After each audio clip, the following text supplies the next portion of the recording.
How to fix FaceTime not working on iPhone.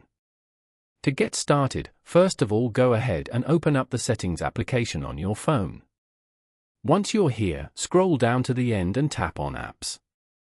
You can view all your phone apps over here. Now, search for or scroll down to find the FaceTime app and tap on it. You are now in the FaceTime settings page. Over here, scroll down and turn off the FaceTime feature. After some time, turn it on again. Now, go back to the general settings page and tap on Software Update. You can view the available software downloads over here. As you can see, your phone is already up to date. Go to the Also Available section below to view the available updates. Then, go back and tap on Transfer or Reset iPhone. Here, tap on Reset. And then, select Reset All Settings. Enter your passcode to proceed.